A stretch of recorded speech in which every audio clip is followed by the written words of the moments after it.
عقیدے، عمل، عبادت کی بنیاد پر اللہ کے نبی صلی اللہ علیہ وسلم نے پوری انسانی تاریخ کا سب سے بہترین معاشرہ بنایا، اس تعلیم کے بارے میں آج ہم یہ سمجھتے ہیں، لوگ کہتے ہیں کہ اس سے کچھ نہیں ہوگا۔ کیا توحید کرتے ہو؟ کیا اللہ کے رسول کی باتیں کرتے ہو؟ مولانا لوگ جو ہے وہ جدید مسائل سے واقف نہیں ہیں، یہ نوجوانوں کو پٹی پڑھائی جاتی ہے، مولویوں کو سمجھتا نہیں ہے، حالات کا علم نہیں ہے، یہ تو اسی دنیا میں جی رہے ہیں 1400 سال پہلے کی، جدید تقاضوں سے واقف نہیں ہے۔ یہ لکھ لیجئے آپ کہ جو قرآن و حدیث کو جتنا زیادہ جانے گا وہ اتنا زیادہ جدید اور قدیم سب مسائل کا جاننے والا ہوگا، انسان کی نفسیات کا سب سے زیادہ جانکار ہوگا۔ نبی سے زیادہ نفسیات کو جاننے والا کوئی نہیں ہوتا۔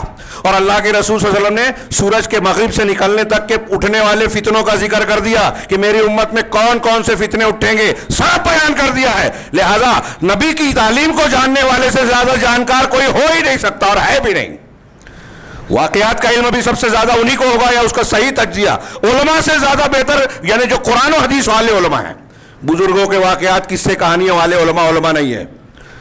امام شافعی اور بہت سارے لوگوں کا کہنا ہے، قاضی ابو یوسف، امام شافعی، ایسے بڑے بڑے لوگوں کے اقوال ہیں، امام مالک، کہ دوسروں کے کلام میں دیکھو بھی نہیں، اہل کلام اہل بدعت کی کتابوں کو پڑھو نہیں، ان کی باتوں کو سنو نہیں، ان کی مجلسوں میں شریک نہ ہو، جو قرآن و حدیث سے بس وہی لو۔ مانتے ہی نہیں ہیں ہم۔ تو اتباع، میں وقت نہیں ہے، صرف اتباع کے فائدے بتا رہا ہوں جو قرآن حدیث نے بیان کیے۔ اب یہ صرف اللہ کے رسول زبانے کے لیے نہیں تھے۔ سب سے پہلی چیز جو ہمارے یہاں، جس کو ہم شک کرتے ہیں، اگر دماغ میں مانتے بھی ہیں تو بہت سے لوگ شک کرتے ہیں۔ شک کیوں کرتے ہیں؟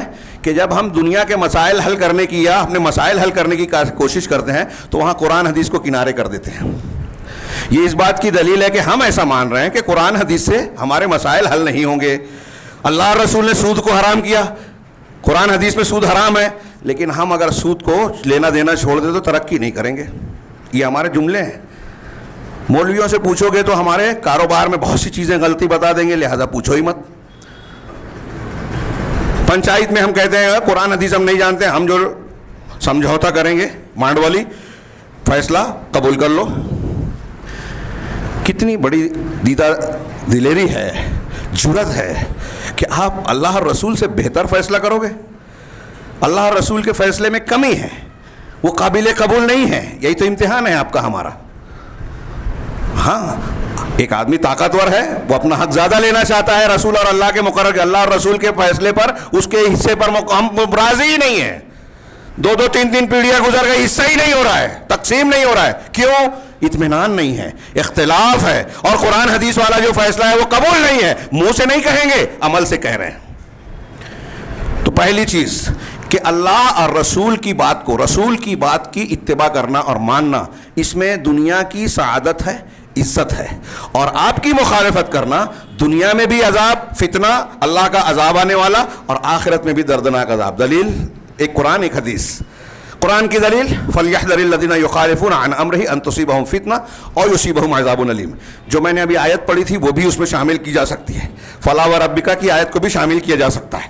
ہاں، کہ جو لوگ، یہاں جو میں نے سورہ نور کی آیت پڑھی، کہ جو لوگ رسول کے حکم کی، سنت کی مخالفت کرتے ہیں، حدیثوں کو نہیں مانتے ہیں کہ عمل نہیں کرتے، جو لوگ نہیں مانتے، مخالفت کرتے ہیں، یہ حدیث ہے نہیں مانوں گا، اختلافی مسئلہ ہے میرے امام کی بات مانوں گا، اختلافی مسئلہ ہے جیسے سمجھ میں آیا ویسا مانوں گا، اختلافی مسئلہ ہے یورپ اور امریکہ کے لوگوں کو خوش کرنے کے لیے ان کے جیسی بات کروں گا۔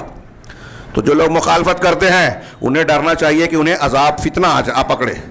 یہ فتنہ امام ابن کثیر کہتے ہیں بہت سے مفسرین کے اقوال کے نتیجے میں، خلاصے میں، کہ دنیا کا عذاب ہے۔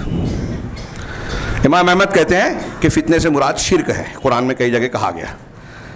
دونوں غلط نہیں ہیں۔ جو لوگ رسول